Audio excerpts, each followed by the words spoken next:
متوفا سنہ 249 ٹھیک ہے. چھاپ عالم الکتب یہاں پہ سنہ 1988 میں یہ کتاب چھپی ہے.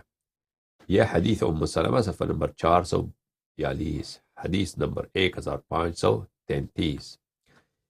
یہ کن سے روایت ہے؟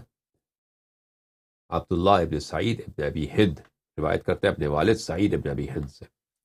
ام سلمہ رضی اللہ تعالی عنہ فرماتی ہیں کہ رسول اللہ صلی اللہ علیہ وآلہ وسلم کان نائما فی بیتی، میرے کمرے میں، میرے گھر میں وہ سو رہے تھے. فجاء حسین یدرج، امام حسین علیہ السلام آئے اور وہ چھوٹے تھے، اپنے نانا سلام اللہ علیہ صلی اللہ علیہ وآلہ وسلم کے پاس جانے لگے.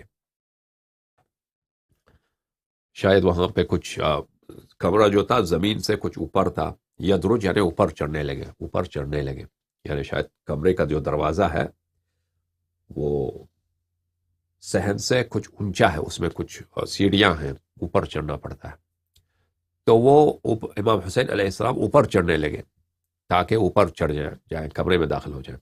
فقعدت علی الباب فامسکتہ، میں دروازے پہ بیٹھی اور فامسکتہ، میں نے دروازے کو پکڑے رکھا. کیوں؟ مخافت ان يدخل فیوقظہ، کہ مجھے ڈر تھا کہ امام حسین علیہ السلام کمرے میں داخل ہوں گے، رسول اللہ صلی اللہ علیہ وآلہ وسلم آرام فرما رہے ہیں، وہ اپنے نانا کو بیدار کریں گے، ان کو جاگ دیں گے. ثم غفلت فی شیء فدبه فدخل فقعد على بطنه، تو مجھے ایک دفعہ میرے حواس کسی اور چیز کی طرف پلٹ گئی، تو میرا ہوش نہیں تھا. تو ایک دفعہ امام حسین علیہ السلام جلدی سے داخل ہو گئے اور وہاں پہ گئے اپنے نانا کے سینے پہ، بالکل ان کے گود میں گئے.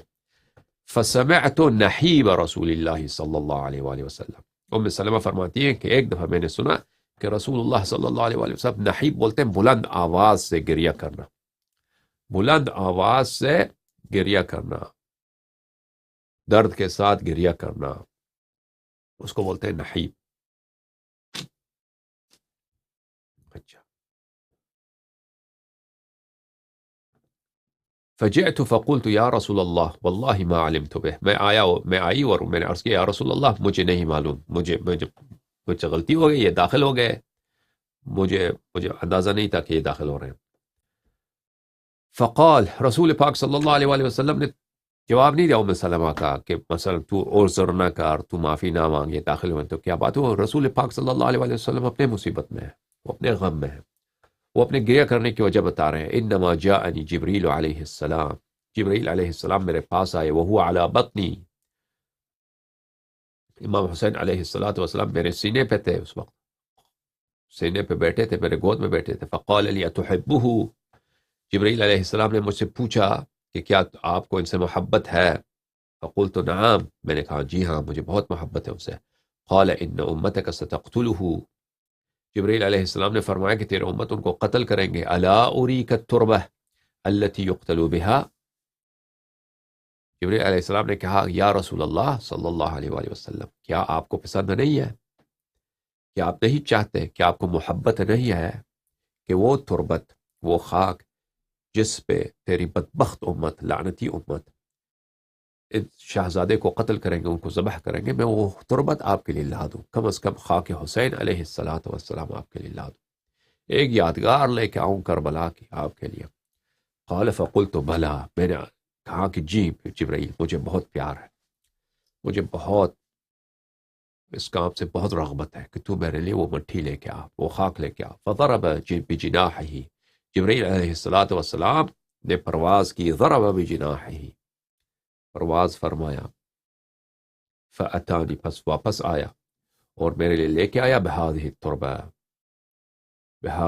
ایک مٹھی لے کے آیا. قالت فإذا في يده تربة حمراء، میں نے دیکھا کہ رسول پاک صلی اللہ علیہ وآلہ وسلم کے دست مبارک میں ایک لال رنگ کی مٹی ہے اور وہ گریہ کر رہے ہیں، اور یقول، وہ مسلسل، وہ یبکی و یقول، یا وہ مسلسل گریہ کر رہے ہیں اور کہہ رہے ہیں یا لیت شعری من یقتلک بعدی، یا میرے بیٹے مجھے پتہ ہوتا، کاش مجھے تیرے نانا کو پتہ ہوتا کہ کون ہے وہ بدبخت جو تجھے قتل کریں گے.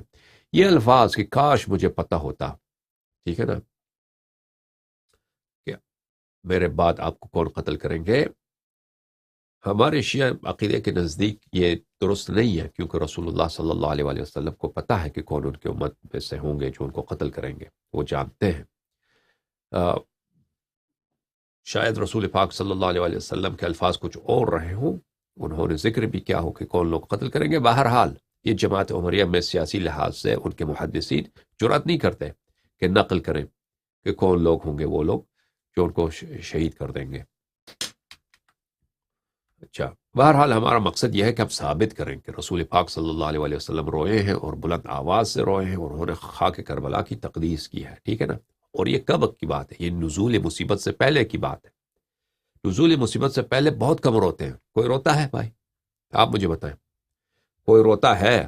بہت کم روتے ہیں. وہ بالکل، اور وہ بھی کون؟ صاحب السکینۃ والوقار، رسول پاک صلی اللہ علیہ وآلہ وسلم جو سکینہ، آرامش کا اور وقار کا اور ہیبت کا وہ سب سے بلند نمونے ہیں، اخلاق حسنہ کا، صبر کا، استقامت کا، ٹھیک ہے نا، رسول پاک صلی اللہ علیہ وآلہ وسلم. لیکن یہ ان کی کیونکہ محبت امام حسین علیہ الصلاۃ والسلام میں جتنا انسان اس میں غلو کر دے، اس میں غلو ہے ہی نہیں، غلو یعنی حد سے گزر جانا، وہ غلو ہے ہی نہیں. محبت میں آپ جتنا زیادہ اس عشق میں، اس محبت میں، اس دوستی میں آپ اپنی زندگی کو فنا کر دیں تو وہ پھر بھی کم ہے. اور رسول اللہ صلی اللہ علیہ وآلہ وسلم امام حسین علیہ الصلاۃ والسلام کے محبت میں وہ غرق تھے.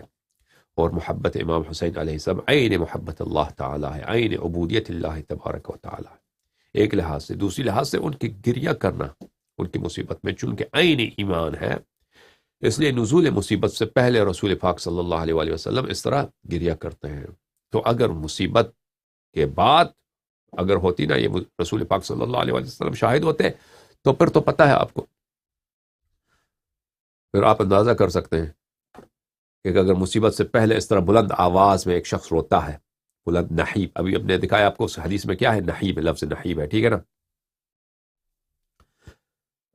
لفظ نحیب ہے، ہاں، بلند آواز سے اس طرح روتا ہے تو بعد اس مصیبت تو وہ اس سے کئی گنا زیادہ